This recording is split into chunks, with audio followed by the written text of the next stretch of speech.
राजदंड का जहां जहां पर भय नहीं होगा वहां वहां पर सनातन धर्म को मानने वाली प्रजा का नाश होगा। इसलिए यदि हमें समाज की व्यवस्था को ठीक से बनाए रखना है तो दंड सब पर शासन करे।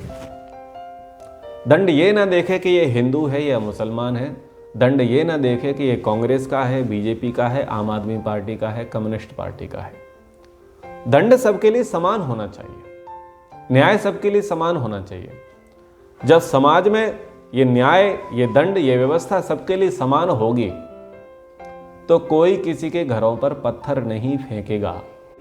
दंडः शास्ति प्रजा सर्वा दंड एवाभिरक्षति दंडः सप्तेषु जागर्ति दंडम धर्मम विदुर्बुधा। तो आज का जो प्रसंग है महाभारत के शांति पर्व की कक्षा 149 का, दंड क्या है, राजदंड क्या है, इस राजदंड को हम आज समझते हैं। ये बहुत ही महत्वपूर्ण विषय है। जैसे कि मैं पहले भी कहता आया हूँ कि राजनीति जो विषय होता है उस विषय की हम प्रायः उपेक्षा कर देते हैं। लोग ये मानते हैं कि उससे हमें क्या करना है, क्योंकि ये हमारा डिपार्टमेंट नहीं है। हम तो गृहस्थी हैं, तो गृहस्थ विषय हमारे लिए अनुकूल है। हम तो ब्रह्मचारी, आचार्य, सन्यासी हैं, तो उस प्रकार का विषय हमारे लिए अनुकूल है। और हम तो व्यापारी हैं, तो हम व्यापारियों को व्यापार से संबंधित विषय अनुकूल है। राजनीति से हमें क्या लेना देना, यानी हम उपेक्षा ही राजनीति की करते हैं। लेकिन महाभारत पढ़ेंगे तो समझ में आएगा कि हमें राजनीति से अलग नहीं रहना है। ऐसे ही जो आज का विषय है राजदंड, इस राजदंड से भी हमें अलग नहीं रहना है। हम ये ना सोचें कि राजदंड विषय हमारा नहीं है, इसको तो वकील जो लोग हैं वो पढ़ें, इसको तो न्यायाधीश लोग पढ़ें, इसको तो एडमिनिस्ट्रेशन के लोग पढ़ें, इसे तो मिनिस्ट्री के लोग पढ़ें। सामान्य लोगों का राजदंड से क्या लेना देना। तो ऐसी उपेक्षा हमें नहीं करनी चाहिए। तो दंड क्या है? दंड है असम्मोहाय मर्त्यानाम अर्थ संरक्षणाय च मर्यादा स्थापिता लोके दंड संज्ञा विषाम्यते। मनुष्यों को प्रमाद से बचाने के लिए और उनके धन की रक्षा करने के लिए समाज में, लोक में जो मर्यादा स्थापित की गई है उस मर्यादा का नाम है दंड। दंड का अर्थ आपको समझ में आ जाना चाहिए। हम सभी निरालस्य रहें, प्रमाद से बचें और हमारे धन्य धान्य की सुरक्षा बनी रहे, ये सब दंड से ही संबंध रखता है। तो सोचिए फिर हम इसमें अलग कहां हुए। हम चाहते हैं कि हम आलस्य प्रमाद न करें। हम चाहते हैं कि हमारा कोई निकटतम व्यक्ति है वह भी आलस्य प्रमाद न करे। हम भी चाहते हैं कि हमारे धन्य धान्य की रक्षा हो और हमारे निकट संबंधी के भी धन्य धान्य की रक्षा हो, पड़ोसी के धन्य धान्य की रक्षा हो। तो ये सब किससे संभव है? ये सब केवल और केवल दंड से ही संभव है। यस्माद दान्तानाम दमयति अशिष्टान दंडयति अपि दमनात् दंडनात् चैव तस्मात् दंडम विदुर्बुधाः। ये दंड क्या करता है? ये दंड उदंड मनुष्यों का दमन करता है। जो उदंड हैं, उत्पाती हैं, तूफान करते हैं, असामाजिक जो तत्व हैं, जो दुष्ट हैं, उन दुष्टों को ठिकाने पर, सही रास्ते पर लाने का काम दंड करता है। अतः दंड और दमन के कारण विद्वान लोग इसे दंड कहते हैं। दुष्टों का जिससे दमन होता है इसलिए इसे दंड कहते हैं। और पूज्य स्वामी जी क्या कहते हैं? एक वाक्य आपने सुना होगा, दंड के बिना कोई नहीं सुधरता।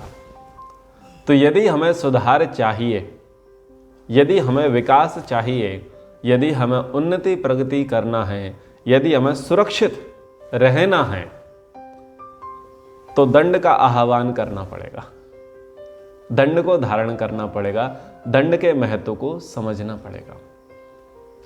तो यहां पर अर्जुन महाराज युधिष्ठिर से कह रहे हैं कि महाराज दंड धारण करिए, लेकिन युद्ध की विभीषिका और विषाद में वो व्यथित हैं। तो ऐसे व्यथित महाराज को राजदंड की महत्ता बताते हुए अर्जुन कहते हैं, दंडः शास्त्री प्रजा सर्वा दंड एवाभिरक्षति दंडः सप्तेषु जागरति दंडम धर्मम विदुर्बुधा। ये श्लोक आपने सुना होगा और मैं चाहता हूं कि ये श्लोक आप सब कंठस्थ कर लें।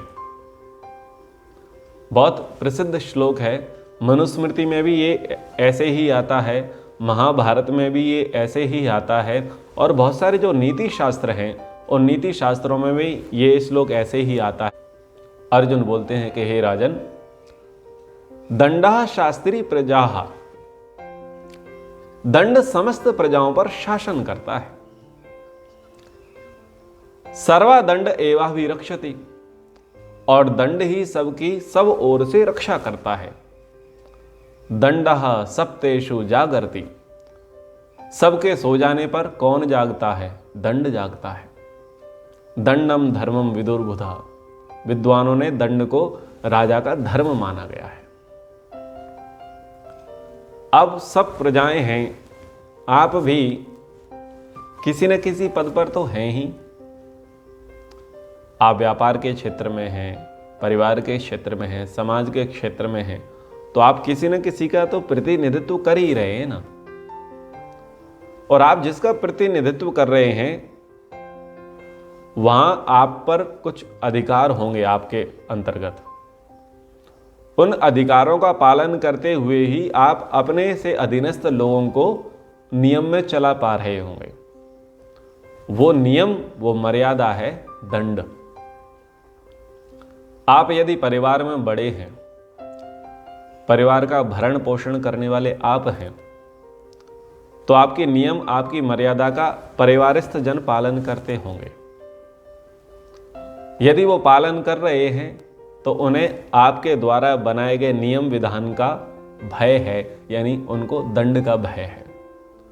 और यदि सब कुछ करते हुए भी आपके परिवार के लोग, आपके समाज के लोग, आपके संस्था के लोग, आपके व्यापारिक अथवा अन्य संस्थान के लोग आपकी नहीं सुनते, आपकी नहीं मानते, उदंडता करते हैं, मनमानी करते हैं, इसका अर्थ यह है कि आपने दंड को धारण नहीं किया है।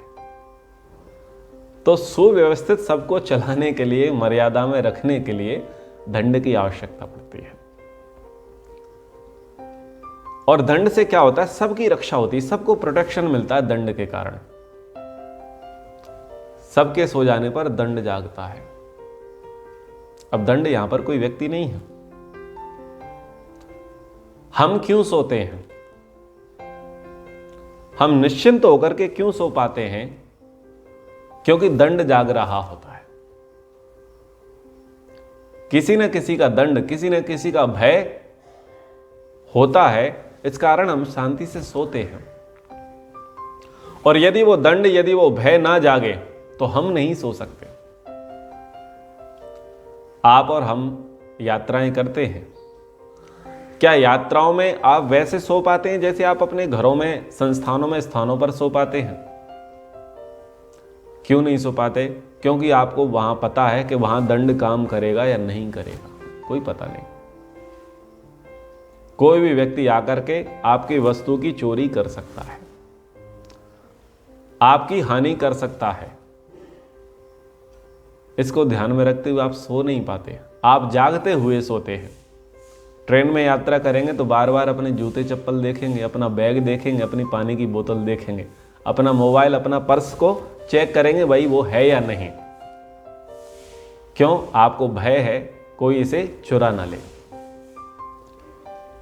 लेकिन जब आपको यह पता हो कि कोई नहीं चुरा सकता, कोई नहीं ले जा सकता, तभी आप शांति से सुखपूर्वक सो सकते हैं। लेकिन वो आपको कैसे पता चला? आप कैसे सोएंगे? क्योंकि आपको दंड का पता है, आपको नियम का पता है, आपको व्यवस्था का पता है कि अब हम यहां पर निश्चिंत हैं, बेफिक्र हैं, कोई बात नहीं, शांति से सोते हैं। तो समझ में आ गया, सोते हुए में कौन जाग रहा है? सोते हुए में दंड जाग रहा है। दंड से धान्य की रक्षा होती है, उसी से हमारे धन की रक्षा होती है। ऐसा जानकर हे महाराज युधिष्ठिर, आप दंड धारण कीजिए और संसार के व्यवहार पर दृष्टिपात कीजिए कि संसार का व्यवहार कैसे चलता है। दंड से ही चलता है, बिना दंड के संसार नहीं चल सकता। दंड का भय क्या क्या कराता है, दंड के भय से कितनी व्यवस्थाएं बनती हैं, तो उस संबंध में युधिष्ठिर से कहते हैं अर्जुन, परस्पर उभयोद एके पापा पापम न कुर्वते एवं सांसिदिके लोके सर्वम दंडे प्रतिष्ठितम। कितने ही पापी राजदंड के भय से पाप नहीं करते। कुछ लोग यमदंड के भय से, कोई परलोक के भय से, और कितने ही पापी परस्पर एक दूसरे के भय से पाप में प्रवृत्त नहीं होते। संसार की ऐसी ही स्वाभाविक स्थिति है, अतः सब कुछ दंड में ही प्रतिष्ठित है। बहुत सारे लोग चोर हैं, डाकू हैं, लुटेरे हैं, स्मगलर हैं, वो पाप क्यों नहीं करते? उन्हें डर है राजदंड का कि यदि पकड़े गए तो क्या होगा। कुछ लोग यमदंड से, यमदंड यानी मृत्यु का भय, ईश्वर का भय, उस भय के कारण से पाप नहीं करते। बहुत कम लोगों को राजदंड का भय होता है, लेकिन जो धार्मिक हैं, आस्तिक हैं, नियम अनुशासन को पालन करते हैं, वो लोग ईश्वर के दंड से भयभीत रहते हैं। ईश्वर देख रहा है, ईश्वर हमें कर्मों का फल देगा, छोड़ेगा नहीं, और उसकी लाठी में आवाज नहीं होती। तो ईश्वर के दंड के भय से बहुत सारे लोग पाप कर्म में नहीं लगते। कुछ लोग क्यों पाप कर्म में नहीं लगते? क्योंकि उन्हें परलोक का भय होता है, दूसरे जन्म का भय होता है कि यदि आज अभी इसी जन्म में हम कुकर्म करेंगे, पाप करेंगे, अपराध करेंगे, तो अगला जन्म हमारा बिगड़ जाएगा,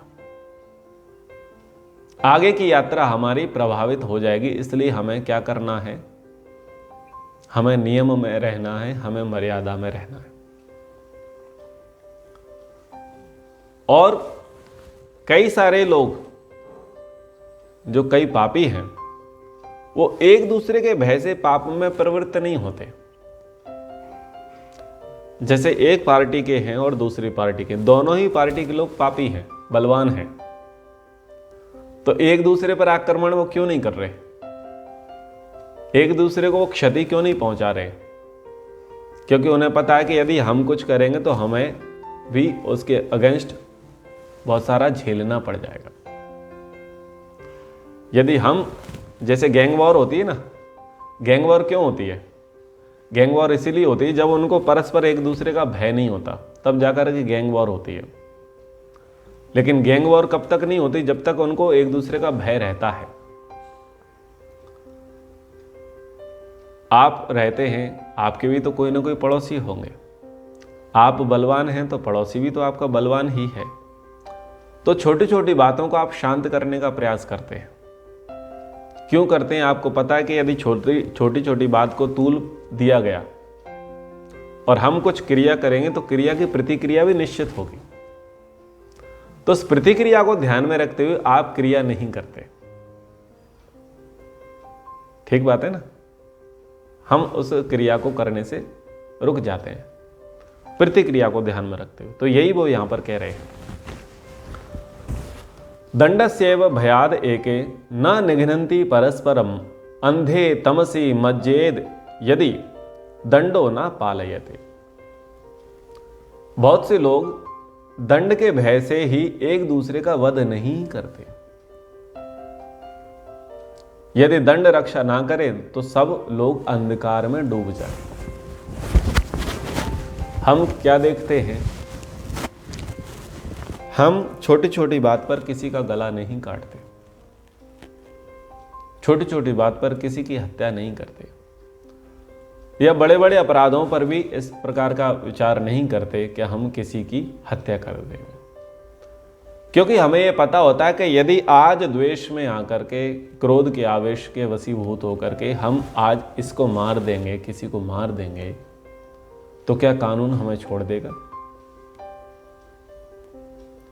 हम किसी को मारेंगे तो हम भी तो मारे जाएंगे। जब व्यक्ति को यह पता चलता है कि हम भी मारे जाएंगे, तो फिर व्यक्ति दूसरे को मारने का प्रयास नहीं करता। लेकिन जब ऐसा रहे कि व्यक्ति ये कहे कि हम तो मार सकते हैं लेकिन हमें कौन मारने वाला होगा, यानी जब दंड का भय नहीं रहा, तो क्या होगा? सब लोग अंधकार में डूब जाएंगे। सांप्रदायिक जो हिंसा होती है, उन सांप्रदायिक हिंसाओं में यही दंड ही काम करता है। हिंदू पक्ष को दंड का भय रहता है, इसलिए वो एग्रेसिव नहीं होते। वामपंथ, मुसलमान पंथ के लोगों को दंड का भय नहीं रहता। उनको लगता है कि हम बहुत संगठन में हैं, बहुत शक्ति में हैं, और वोट बैंक के कारण सरकार झुकी हुई है, वो कोई विशेष एक्शन नहीं लेगी। उसका परिणाम ये निकलता है कि वो लोग हथियार लेकर के गलियों में निकल पड़ते हैं, पत्थर लेकर के गलियों में निकल पड़ते हैं, और वो पूरा का पूरा झुंड हिंदुओं की बस्तियों पर, हिंदुओं के घर, दुकान, मकान पर आक्रमण करना आरंभ कर देते हैं। यानी ये क्यों हुआ? दंड ने रक्षा नहीं की। तो जितने भी आप और हम सांप्रदायिक हिंसा देखते हैं जिसमें मुसलमानों के द्वारा हिंदुओं को मारा जा रहा है, पश्चिम बंगाल में घटना घट रही है, कश्मीर में घटनाएं घट रही हैं, केरल में घटनाएं घट रही हैं, और भी कई स्थानों पर घटनाएं घट रही हैं। अभी बीच में सर कलम का एक बहुत लंबा चौड़ा प्रसंग चला था, गुस्ताख नबी की एक सजा, सर तन से जुदा। ये क्यों चला? क्योंकि ऐसा करने वालों को दंड का भय नहीं था।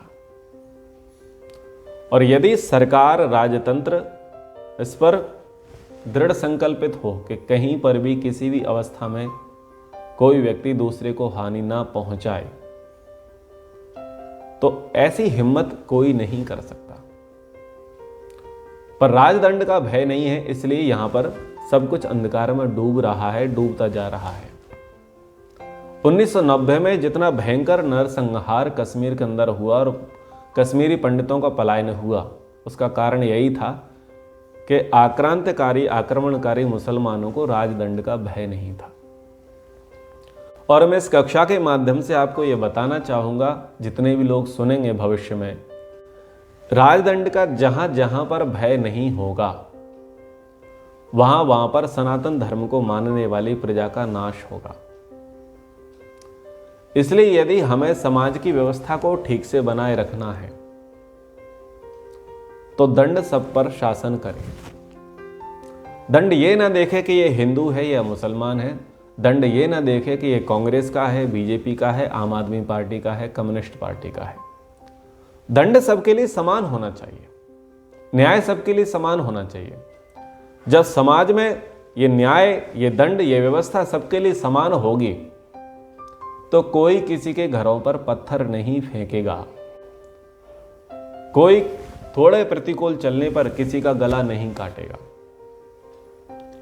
तो महानुभावों, हमारे भारत में ये जो व्यवस्थाएं हम देख रहे हैं पिछले कई वर्षों से, टारगेट करके, नाम पूछ करके, आधार कार्ड देख करके ये जो हत्याएं की जा रही हैं हिंदुओं की, इसका कारण है राजदंड का भय ना होना।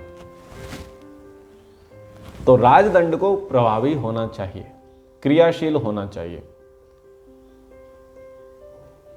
तो ये इस कक्षा के माध्यम से ये हम संदेश भारत की जनमानस को देना चाहते हैं कि राजदंड सबके लिए समान हो, और उसके दुष्परिणाम आप और हम सब देख रहे हैं।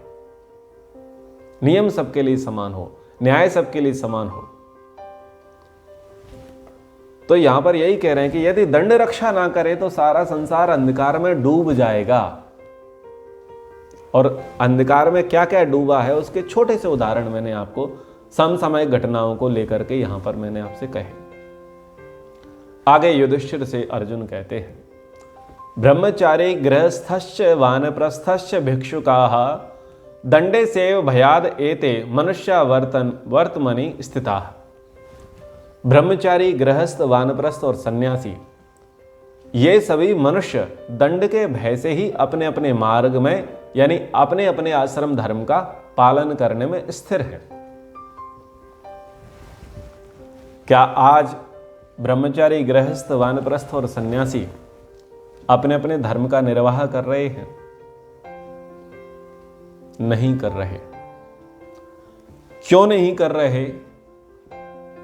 क्योंकि हमारे शासन को राजदंड नहीं पता। राजदंड क्या होता है वो उसे नहीं पता। आश्रम व्यवस्था क्या होती है हमारे राजदंड को नहीं पता, हमारे शासन को नहीं पता। वर्ण व्यवस्था क्या होती है हमारे प्रजातंत्र को, हमारे शासन को नहीं पता। इसलिए ब्रह्मचारी अपने अपने नियम में, अपने अपने आश्रम धर्म में संलग्न नहीं है। ब्रह्मचारी अब्रह्मचारी हो रहे हैं। यहां ब्रह्मचारी का अर्थ केवल यह नहीं है कि जो गुरुकुलों में पढ़ रहे हैं, जो भी शिक्षा का अध्ययन कर रहे हैं, मैं उन सबको ब्रह्मचारी कह रहा हूं। तो आज ब्रह्मचारी अब्रह्मचारी हो रहे हैं। 8वीं 9वीं 10वीं कक्षा तक आते आते चाहे लड़की हो या लड़का, वो अब्रह्मचारी हो रहे हैं। और उनके अब्रह्मचारी होने में कारण क्या है कि उनको ब्रह्मचर्य मार्ग पर चलाने के लिए कोई प्रयासरत नहीं है।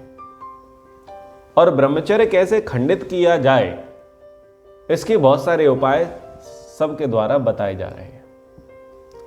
तो ब्रह्मचारी ब्रह्मचर्य का धारण नहीं कर रहा, इसका सबसे बड़ा कारण माता पिता का फोकस नहीं है। दूसरा कारण शिक्षक अनुशासन वाला नहीं है। तीसरा कारण समाज में अव्यवस्था देखी जा रही है। और चौथा कारण दंड का भय नहीं है। बच्चे घर में देखते हैं माता पिता को गलत व्यवहार करते हुए, तो छोटी सी आयु में ही उनकी बुद्धि पर वैसा प्रभाव पड़ जाता है। घर में इडियट बॉक्स टीवी लगा हुआ है और उसका भी सुपर वर्जन है मोबाइल, वो बच्चों के हाथ में एंड्रॉयड फोन है। ब्रह्मचर्य बिगाड़ के पर्याप्त संसाधन वहां पर उपलब्ध हैं, उनको वो देख रहे हैं। जब वो स्कूल में आते हैं तो टीचर्स के व्यवहार को वो देख रहे हैं कि वो स्वयं कितने अनुशासनहीन हैं। और जब वो बच्चे स्कूल से निकल करके, कोचिंग सेंटर से निकल करके अपने घर जाते हैं अथवा घर से कोचिंग सेंटर या स्कूल जाते हैं, तो पेड़ों के नीचे, एकांत रास्तों में और अन्य अन्य स्थानों पर वो अपनी ही सीनियर्स को देखते हैं और उनको देख करके वो बड़े प्रभावित होते हैं। और इस सब पर कोई राजदंड नहीं है। इसके कारण से ब्रह्मचारी ब्रह्मचर्य आश्रम को नहीं पाल पा रहा, उसको धारण नहीं कर रहा। यदि हम गृहस्थ आश्रम की बात करें तो गृहस्थ आश्रम पर भी कोई राजदंड नहीं है। राजदंड क्या कह रहा है, संविधान क्या कह रहा है, मनुस्मृति क्या कह रही है? योग्य व्यक्ति, पात्र व्यक्ति गृहस्थ में जावे। लेकिन यहां पर भी आरक्षण चल पड़ा है, यहां पर भी शॉर्टकट चल पड़ा है। इस गृहस्थ में भी अयोग्य को योग्य पद दिया जा रहा है। वो अयोग्य व्यक्ति जब योग्य पद पर आएगा तो क्या उस पद की वो गरिमा बनाए रखेगा? आजकल माता पिता, या ये कहें कि पूर्व में माता पिता यही सोचते थे बच्चों को सुधारने का, बोले इसकी शादी करा दो, अभी तक बिगड़ा हुआ है, शादी करा दो तो सब अकल ठिकाने आ जाएगी। अरे जिसकी पहले सिंगल रहते अकल ठिकाने नहीं आई, उसको किसी खूंटे के साथ बांध दोगे तो कहां से उसकी अकल ठिकाने आ जाएगी? भाई वो मनुष्य है, सांड नहीं है। ये तो वही वाली बात है कि आवारा पशु है और इसको हल में जोत दो। नथ दो इसको, तो ये ठीक हो जाएगा। अगर ठीक हो भी गए होंगे तो उनका प्रतिशत कितना है? अपवाद में ही लोग ठीक होते हैं। ये कोई नियम नहीं, कोई विधान नहीं है कि व्यक्ति जब तक सिंगल है तब तक वो ठीक नहीं था, तो उसे ठीक करने के लिए उसे डबल कर दो, डबल इंजन की सरकार बना दो उसकी। ये कोई नियम नहीं है। अब ऐसे पद देने वाले भी कौन थे? ऐसे पद देने वाले वो लोग थे जो स्वयं अच्छे पद पर नहीं रहे। समझदार गृहस्थी ही अपने बच्चों को समझदार होने पर, वजनदार होने पर, उसकी महत्ता समझने पर ही उन्हें गृहस्थ में भेजेगा। जो स्वयं ही गृहस्थ के धर्म को ठीक से नहीं समझा हो, वो अपने बच्चों को गृहस्थ के धर्म का क्या पाठ पढ़ाएगा? और समाज तो अंधों से भरा पड़ा है। ये समाज अंधों से भरा पड़ा है, सबकी आंखें फूटी हुई हैं। बस वो इस हट में है कि कोई भी आंख वाला हमारे कॉलोनी में ना रहे, बस हमारे समाज में कोई भी आंख वाला ना रहे, इसलिए इसकी भी फोड़ दो।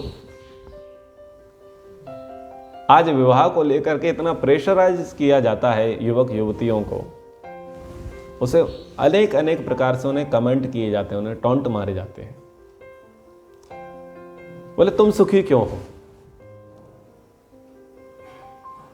या तो तुम हमारी कॉलोनी से बाहर चले जाओ, हमारे समाज से बाहर चले जाओ, इस घर को छोड़ दो, और नहीं तो अपनी आंखें फुड़वा करके रहो जैसे हम लोग आंखें फुड़वा करके रह रहे हैं, तो आप हमारी बिरादरी में शामिल हो जाओगे। यह भी एक प्रकार से नक्कटा संप्रदाय हो चुका है गृहस्थ भी, क्योंकि अयोग्य लोग पहले से बैठे हुए हैं गृहस्थ में, और फिर गृहस्थों को बिगाड़ने के ऐसे नियम बहुत बन चुके हैं। पिछले कई वर्षों में ऐसे कानून पास हुए हैं जो गृहस्थ को ठहरने नहीं दे रहे हैं। अब ये कानून ने छूट दे दी है कि कोई भी किसी के भी साथ संबंध बना सकता है, और आपको आपत्ति है तो आप तलाक ले लीजिए, लेकिन आप मारपीट नहीं कर सकते, आप डांट नहीं सकते। आपको छूट है, पुलिस केस नहीं बनेगा। गृहस्थ को तोड़ने की बहुत बड़ी साजिश, बहुत बड़ा षड्यंत्र इस भारत में हो चुका है। बच्चों को आप डांट नहीं सकते, बच्चों को आप समझा नहीं सकते, बच्चों को आप दंड नहीं दे सकते, नहीं तो आप पर केस हो जाएगा। गुरु शिष्य को डांट नहीं सकता, उसे समझा नहीं सकता, उसे दंड नहीं दे सकता, नहीं तो गुरु जी भी लाइन अटैच हो जाएंगे, उनको भी जेल हो जाएगी। तो गृहस्थ को बिगाड़ने के पर्याप्त कानून बन चुके हैं संविधान में, इसलिए गृहस्थ भी ठीक ठीक नहीं चल रहा। वानप्रस्थ की कथा ही क्या कहनी। चौथा आश्रम है सन्यास।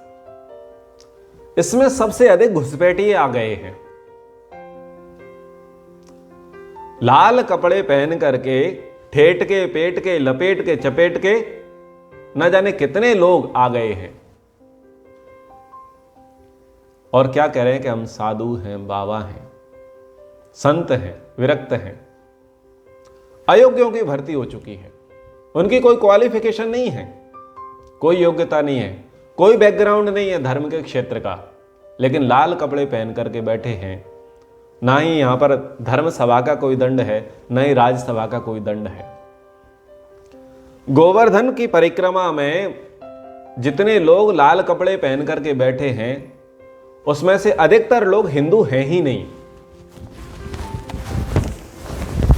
और उनको साधु महाराज का सर्टिफिकेट दे दिया जा रहा है। आपका कभी भी मन लगे तो इन तीर्थ यात्राओं में जाइएगा और उनसे, जो साधु बाबा है, उनसे उनका आधार कार्ड मांग करके देखिएगा। वो अपना आधार कार्ड नहीं बता सकते, क्योंकि आधार कार्ड में वो हिंदू है ही नहीं। और बहुत सारे लोग जो भागे हुए हैं, जो क्रिमिनल हैं, वो लाल कपड़ा धारण करके बैठ गए हैं। तो इस संन्यास आश्रम में भी लोग अधर्मी आकर के बैठ गए, अधर्मी चोला ओढ़ करके बैठ गए हैं। क्यों? धर्म दंड नहीं है, राजदंड नहीं है।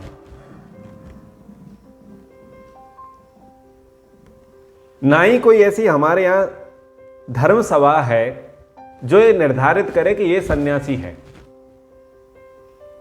कोई सर्टिफिकेट देने वाली सभा है ही नहीं, और उनकी जांच पड़ताल ठीक से हो उसके लिए कोई राजनियम भी नहीं है, राज्यसभा भी नहीं है। तो यहां पर युधिष्ठिर से कह रहे हैं कि ब्रह्मचारी, गृहस्थ, वानप्रस्थी और सन्यासी ये सभी मनुष्य अपने अपने मार्ग का अनुसरण, अपने अपने आश्रम धर्म का पालन दंड के कारण ही करते हैं। और महानुभावों, आज वो दंड नहीं है, इसलिए कोई पालन नहीं कर रहा। वानप्रस्थ की जो मैंने बात कही कि लोग चाहते ही नहीं है घर छोड़ करके जाना। कठोर शब्दों का प्रयोग करूंगा, बहुत सारे तो कुत्तों की तरह घर में पड़े रहते हैं, उनकी कोई वैल्यू नहीं है, फिर भी घर छोड़ना नहीं चाहते, कुत्तों की तरह पड़े हैं। उनके बेटे, उनके बहू, उनके नाती पोते उनकी कोई सम्मान नहीं करते, लेकिन उससे वो घर नहीं छूटता। इतनी बुरी स्थिति में व्यक्ति अपने घर को नहीं छोड़ना चाहता। उसको स्वयं की उन्नति की कोई परवाह है ही नहीं। उसे बस ये लगाया कि जैसे तैसे मैंने कमा लिया, जैसे तैसे घर दुकान मकान बना लिया, जैसे बच्चे मैंने बड़े कर लिए, तो बस मैं सदा इनके साथ रहूं और ये सदा मेरे साथ रहे। ना उसे ये भान है कि ये मरेगा, ना उसे ये भान है कि इसका पुनर्जन्म होगा, ना उसे ये भान है कि ये संबंध शाश्वत नहीं है। बस दरवाजे पर लाठी लेकर के कुत्तों की तरह बैठा रहता है। बहुत सारे लोग हैं जो इस स्थिति में रहते हैं। लार टपकती है लालसा की, लार टपकती है, उनकी लालसा छूटती नहीं है। वो ये नहीं देखते कि उन्होंने अपने कर्तव्य कर्म को कर लिया है, अब वो आगे अपनी रिस्पॉन्सिबिलिटी निभाएं, नहीं चाहते। क्यों? वहां भी कोई दंड नहीं है, वहां भी कोई दंड का भय नहीं है। और कुछ लोग जाना भी चाहते हैं तो व्यवस्था नहीं है। और वो व्यवस्था क्यों नहीं है? क्योंकि कोई व्यवस्था दंड नहीं है, कोई राजदंड नहीं है।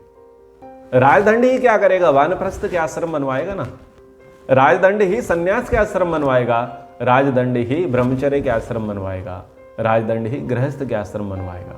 लेकिन राजदंड को खुद ही होश नहीं है, खुद ही भान नहीं है। एक प्रकार से अर्जुन ये कहना चाह रहे हैं कि यदि आप दंड धारण नहीं करोगे तो ये जो अराजकता इन फ्यूचर इस दुनिया में आने वाली है वो अभी आ जाएगी। जो आज दुरावस्था आप और हम देख रहे हैं भारत में, ये दुरावस्था तब ही आ जाती जब युधिष्ठिर राजपाट न संभालते। युधिष्ठिर के राजपाट संभालने से ही ये व्यवस्था आई है, और कई वर्षों तक, कई सदियों तक वो व्यवस्था ठीक ठीक चली है। युधिष्ठिर की 36 पीढ़ी जब हो चुकी, उसके बाद से ये जो बिगाड़ हुआ, तब से भारत की संस्कृति, सनातन परंपरा, इनमें ये बिगाड़ आरंभ हो गया। तो राजदंड इतना महत्वपूर्ण है। आप और हम छोटा छोटा काम कराने के लिए कितना प्रताड़ित होते हैं मानसिक रूप से। ये नगर पालिकाओं में, जनपदों में, जिला पंचायतों में ये जो पटवारी, ये जो सरपंच हैं, कितना खून चूसते हैं आपका। ये हैं तो आपके नौकर, लेकिन कैसे व्यवहार करते हैं जैसे आप इनके गुलाम हो।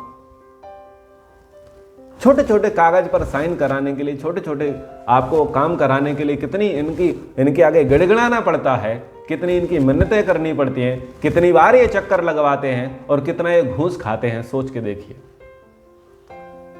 ये है दंड का भय ना होना।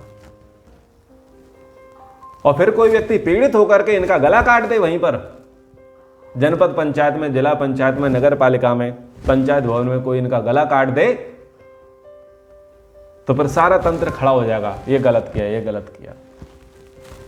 और तुम जो गलत कर रहे हो वो, क्योंकि तुम दंड नहीं दे रहे,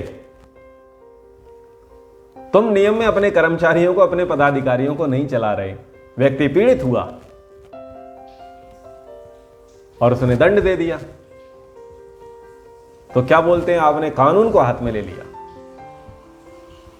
अब जनता ने कानून को हाथ में इसलिए लिया क्योंकि तुम्हारे हाथ में कानून था, तुमने उस कानून का क्या किया।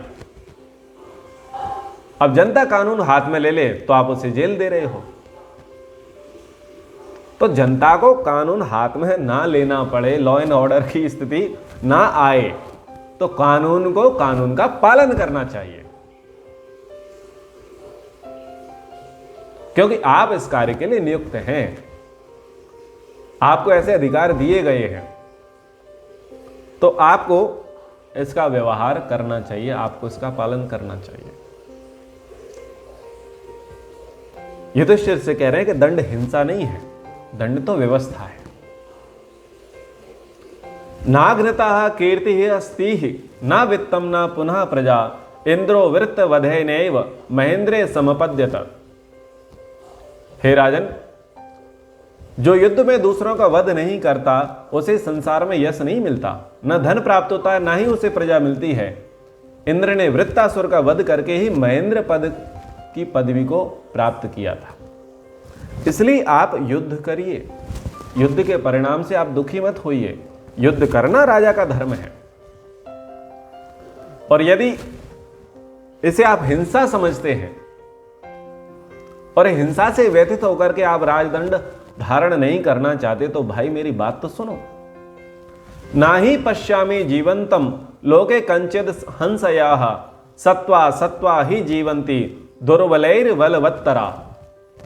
मैं संसार में किसी को भी ऐसा नहीं देखता, किसी भी ऐसे मनुष्य को नहीं देखता जो अहिंसा से जीवन का निर्वाह करता हो, क्योंकि प्रबल जीव दुर्बल जीवों द्वारा ही अपना जीवन यापन करते हैं।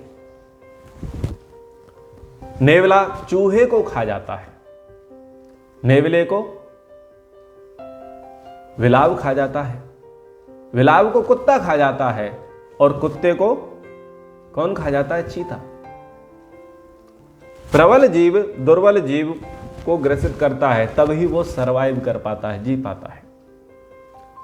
तो हे राजन, यह सब देव का विधान है, भाग्य का विधान है, ईश्वर का विधान है। इसमें विद्वान व्यक्ति को, पुरुष को मोह नहीं करना चाहिए। आपको विधाता ने जैसा बनाया है, आपको अपने वर्ण, अपने कुल के अनुसार वैसा ही करना चाहिए। आप क्षत्रिय हो, क्षत्रिय धर्म में आप दीक्षित हो, इसलिए क्षत्रिय धर्म का पालन करते हुए राजदंड को धारण करिए। क्रोध और हर्ष से शून्य मंद बुद्धि व्यक्ति ही वन में जाकर के तपस्वी बनते हैं, लेकिन भाई वो भी बिना हिंसा किए अपने जीवन का निर्वाह नहीं कर सकते। जल में बहुत से जीव हैं, पृथ्वी पर भी बहुत सारे जीव हैं, वृक्षों के फलों में भी बहुत सारे कीड़े होते हैं। संसार में कोई भी ऐसा मनुष्य नहीं है जो इनमें से किसी को कभी ना मारता हो। यह सब जीवन के निर्वाह के सिवा और क्या है। जीवन निर्वाह करना तो ये तो होगा ही। कितनी ऐसी सूक्ष्म योनियों के जीव हैं जिनको हम अनुमान से ही जान सकते हैं, प्रत्यक्ष देख ही नहीं सकते, उनको छू ही नहीं सकते, लेकिन केवल अनुमान से ही जान सकते हैं। कई ऐसे सूक्ष्म जीव हैं कि हम लोग जो मनुष्य हैं, हम जो पलकों को झपकाते हैं, उन पलकों के झपकाने मात्र से उनके कंधे टूट जाते होंगे। ऐसे जीवों की हिंसा से कोई कहां तक बच सकता है। इसलिए हे पार्थ, हे पृथा के पुत्र और युधिष्ठिर, दंड नीत्याम प्रणीतायाम सर्वे सिद्ध्यन्ति उपक्रमाः कौन्तेय सर्वभूतानां तत्र में नास्ति संशयः। दंड नीति का ठीक ठीक प्रयोग होने पर समस्त प्राणियों के सभी कार्य ठीक प्रकार से सिद्ध होते हैं, इसमें कोई संशय नहीं है। यदि संसार में दंड ना रहे तो सारी प्रजा नष्ट हो जाएगी। जैसे जल में बड़ी मछलियां छोटी मछलियों को खा जाती हैं, वैसे बलवान निर्बलों को अपना ग्रास बना लेते हैं। गोधरा कांड हुआ था और 2020 में दिल्ली में बहुत बड़ा कांड हुआ। 1990-91 में कश्मीर में कांड हुआ। 1947 में भारत पाकिस्तान के विभाजन पर एक बहुत बड़ा कांड हुआ। क्या हुआ? जब शासन अपने हाथ खड़े कर दे, जब किसी को बचाने के लिए पुलिस ना आए, जब कोई रखवाली करने वाला ना हो, जब कोई रक्षा करने वाला ना हो, जब किसी को किसी के दंड का भय ना हो, तो क्या होता है कि बलवान जो होते हैं वो निर्बलों को मार देते हैं। उदाहरण दिया, जैसे तालाब में बड़ी मछलियां छोटी मछलियों को मार देती हैं, ऐसे ही समाज में भी होता है। तो यदि समाज में मनुष्य समाज को व्यवस्थित रखना, सुव्यवस्थित रखना है, मर्यादित रखना है, तो राजदंड को धारण करना पड़ेगा। सर्वो दंड जितो लोको दुर्लभो ही सुचिर जनाः दंड से ही भयाद भीतो भोगा एव प्रवर्तते। सारा संसार दंड से विवश होकर के ही सुमार्ग पर चलता है, क्योंकि स्वभावतः सर्वथा निष्पाप मनुष्य मिलना बड़ा कठिन है। दंड के भय से डरा हुआ व्यक्ति ही मर्यादा का और अनुशासन का पालन करता है। जिसमें दंड का भय नहीं है, वो मर्यादा का, नियम का, अनुशासन का पालन कभी नहीं कर सकता। विधाता ने दंड का विधान इस प्रयोजन से किया है कि ब्राह्मण आदि चारों वर्णों के लोग आनंद से रहें। ब्राह्मण, क्षत्रिय, वैश्य, शूद्र सभी आनंद से रहें, सब में अच्छी नीति का बर्ताव हो और भूमंडल पर धर्म की रक्षा हो, अर्थ की वृद्धि हो। वो तब ही संभव है जब राजदंड धारण किया जाए। आप कहते हैं कि हमें राम युग चाहिए, राम राज्य चाहिए। राम राज्य क्यों था? राम राज्य इसलिए था क्योंकि दंड था। युधिष्ठिर का राज्य क्यों प्रिय लगा लोगों को? क्योंकि वहां दंड था।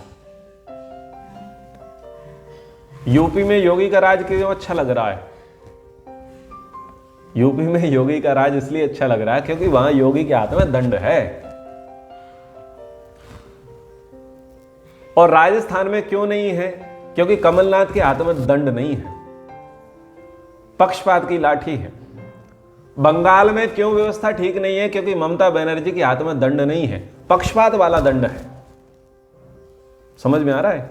ये वर्तमान के उदाहरण है आपके सामने।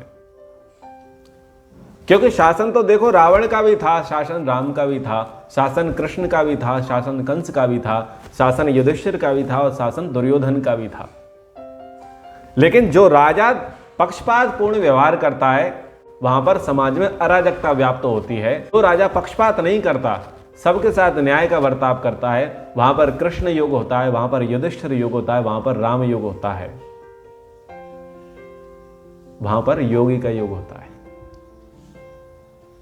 ठीक है ना? तो नियम का पालन कर रहे हैं, अनुशासन का पालन कर रहे हैं, इसलिए ये सारी चीजें हो पा रही हैं। इसलिए दंड धारण कीजिए महाराज युधिष्ठिर। यज देहि प्रजाम रक्ष धर्म समनुपालय अमित्रांजय ही कौन्ते मित्राणि परिपालया। हे कुंती नंदन, यज्ञ करो, दान दो, प्रजाओं की रक्षा करो, निरंतर धर्म का पालन करो, शत्रुओं का वध करो, मित्रों का पालन करो, राजदंड को धारण करो। राजदंड को धारण करने के लिए यहां पर प्रेरणा दी जाती है और कहते हैं कि शत्रुओं का वध करते समय आपके मन में दीनता नहीं आना चाहिए। हे भारत, शत्रुओं का वध करने से कर्ता को पाप का दोष नहीं लगता। यह बहुत बड़ी व्यवस्था है। हमारे जो सैनिक हैं, जो सेना में हमारे जो सैनिक हैं, जो हमारी सीमाओं की रक्षा कर रहे हैं, वो आतंकवादी, जिहादियों और उग्रवादियों को, माओवादियों को, नक्सलवादियों को जो वो मारते हैं, तो क्या उन्हें पाप लगेगा? उन्हें पाप नहीं लगता, क्योंकि शास्त्र कह रहा है कि शत्रुओं को वध करने से कर्ता पर दोष नहीं लगता। और एक और बहुत अच्छी बात नीति की मैं आपको यहां पर सुनाना चाहता हूं, सेल्फ डिफेंस, आत्मरक्षा। तो आत्मरक्षा के विषय में महाभारत क्या कहता है? आततायी ही यो हन्याद आततायी नाम आगतम ना तेन भ्रूणहासा स्यान मन्युस्तम मन्युर्माच्छति। सेल्फ डिफेंस के विषय में यह श्लोक आया है, जो हथियार लेकर मारने आया हो उस आतताई को जो स्वयं ही आतताई बनकर मार डाले, वह भ्रूण हत्या का भागी नहीं होता।